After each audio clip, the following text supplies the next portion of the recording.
This is yellow cake that Cypher was having the PFs transport. Before we met you, the boss recovered it from a truck crossing the savannah. Are there metallic archaea inside it? Yes, the archaea metabolize uranium-235 to subsist. They must be stored inside yellow cake, or they cannot survive. So those biological traces we took for impurities were actually the real cargo? Of course they are deactivated, so they do not trigger a sudden enrichment. They are like baker's yeast. Yet, they do gradually enrich the uranium as they feed. I imagine you detected weapons-grade traces. Yeah, we did. And the malachite that was loaded on the truck had traces of uranium in it too. So that's the flower, huh? Skullface was gonna sell do-it-yourself nuke kits. The uranium-enriching archaea complete with the user's manual. And the ores with the uranium could be sourced by the client or provided by Cypher. Even the trace amounts buried in common ores can be enriched to weapons-grade uranium by the metallic archaea. Proving that must have been the most important factor of the trials. That and the ability to successfully prevent detonation. So if the amounts of uranium in the ores are low enough, they can get past any inspection. And you only need a tiny amount of the archaea to act as the yeast. No great challenge to smuggle that either. The first step towards saturating the world with nukes. His plan. That was not my intention. My only goal in developing the metallic archaea was to save the Dene. What made you think a tool for creating undetectable nuclear weapons would save your people? After 70 years, the Dene reclaimed the Navajo nation from which we were banished. We bore all the hardships of poverty, but we were proud to live off the land we called our own. But in the moment the atomic bomb was dropped on Hiroshima, everything changed. I don't get it. The nuclear arms race between the US and the Soviet Union began with the end of the Second World War. Suddenly, there was a massive demand for uranium. And it was our ill fortune that the ground beneath the Navajo Nation was rich with uranium ore. The Black Ana government set up mine after mine, and many of the Dene worked them, never informed of any danger. Every day, they went to work with no protection. The slag was simply piled out in the open.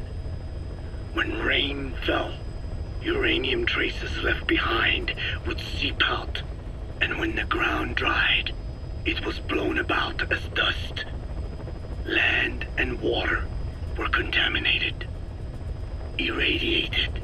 Many of us became sick and died. That pain lives on to this day. I had no idea. Wanting more than anything to revive the land my forebears left to me, I was delighted upon discovering microbes that eat uranium. If they could be domesticated, I believed we could rid our land of uranium. Were you successful? Caution. No. Rain approaching. The research called for funding on a colossal scale. But nobody was willing to invest with no prospect of a return. And that's when Skullface showed up. Correct. I can save you and your people. We share the same will. That is what he said to me. And I believed him. Black Ana forced me to abandon my uranium cleanup work and focus on nuclear weapons. And he held all the Dene hostage. Today, the uranium mines within the reservation are finally closing down. It is simply less expensive now to source uranium overseas. New victims, different places.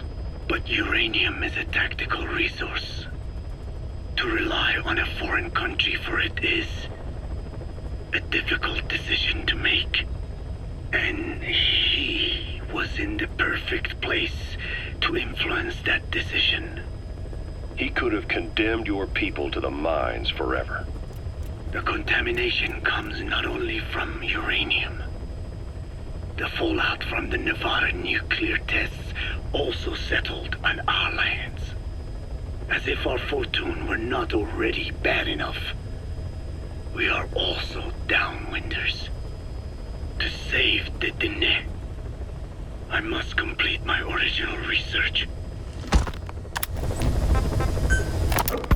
The one that covers the parasite that lives on the surface of the skull's bodies is what gives them their power, similar to my children who live in my skin. I modified the parasites I isolated from the body of that old man, differentiating them with various abilities. One that can blend perfectly into its surroundings by exposing the pigments in its cells at will. Another that, by harboring multiple species of metallic archaea, can oxidize and reduce metal. Isolating the one that covers and transplanting it into an artificial medium should provide the same abilities as the skulls, but they can only subsist within a human body. Once transplanted into the medium, they will eventually die. Another thing, the weakness of the one that covers is desiccation. Their surface moisture loss is greater than ours. The reason they give off mist is to alleviate this by releasing the salts inside them as microparticles. Water vapor condenses around them, appearing as mist. But this dries out the atmosphere until they cannot even produce mist. And once their supply of water from the host runs out, the parasites are in danger. They, along with their host, enter a form of suspended animation. However, a similar effect occurs if they come into contact with a large amount of water. Rain, for instance. The one that covers will temporarily abandon other processes in his eagerness to absorb the water. Pitijolone. Make the weather your ally. Hewitt's dug up some interesting facts about our skull-faced friend. 9 years ago, he was exiled to South Africa, stripped of political power. The upshot's that he ceased being a serious threat, in Cypher's eyes anyway. They eased up on surveillance, giving him an opening to establish his own military unit, one that answered to his will alone. Those men likely had no idea their orders were coming from Skullface. They probably didn't even know the organization was a part of Cypher at all. Anyway, it was in South Africa where he found renewed interest in parasites. And when he discovered the vocal cord parasites, he began to make his plan. Wipe the English language out of existence. Free the world, not by taking men's lives, but by taking their tongues. In his eyes, the greatest symbiotic parasite the world's ever known isn't microbial. It's linguistic. Words are what keeps civilization, our world, alive. There was something Skullface said. America is made up of many peoples, but those peoples never mix. Quite so. One nation, home to hundreds of different ethnic groups, many of whom stick to their respective living areas. Little colonies, not interacting with other groups, going out of their way to avoid one another. Their land, organizations, relationships. Thus, the United States of America is no melting pot.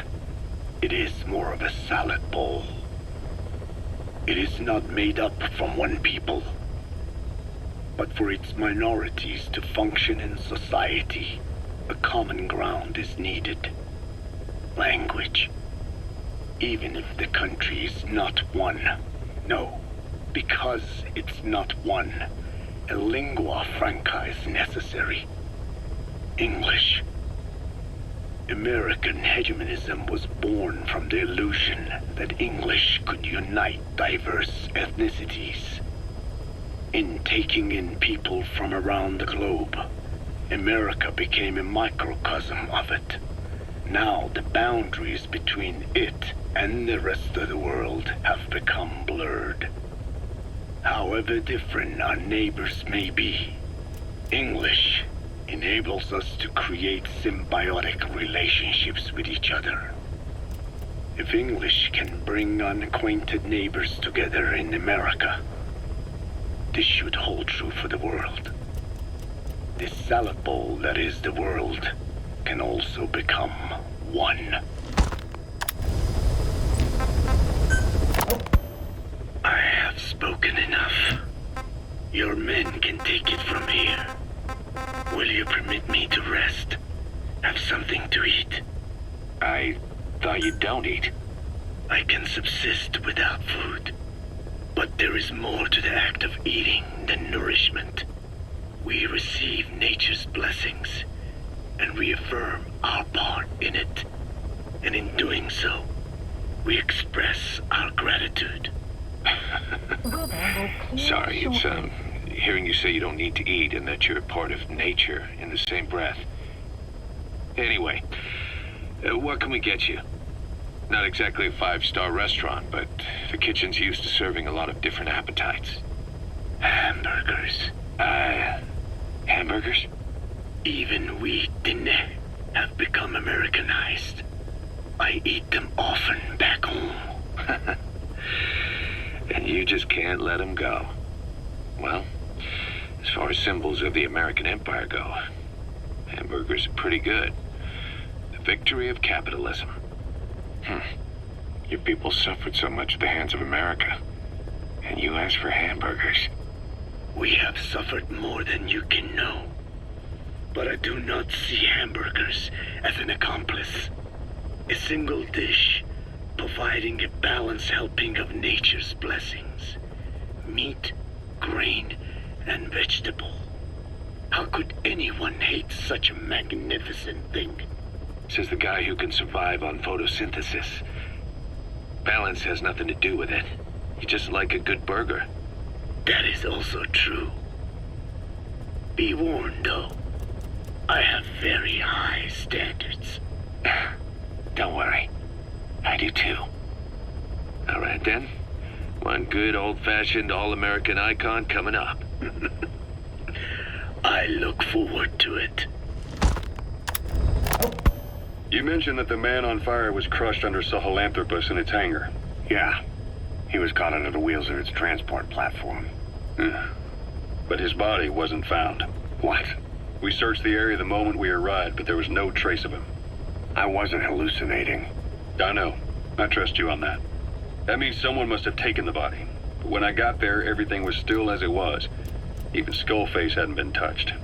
I can't see a reason to sneak into a place like that and drag out the biggest, heaviest guy there.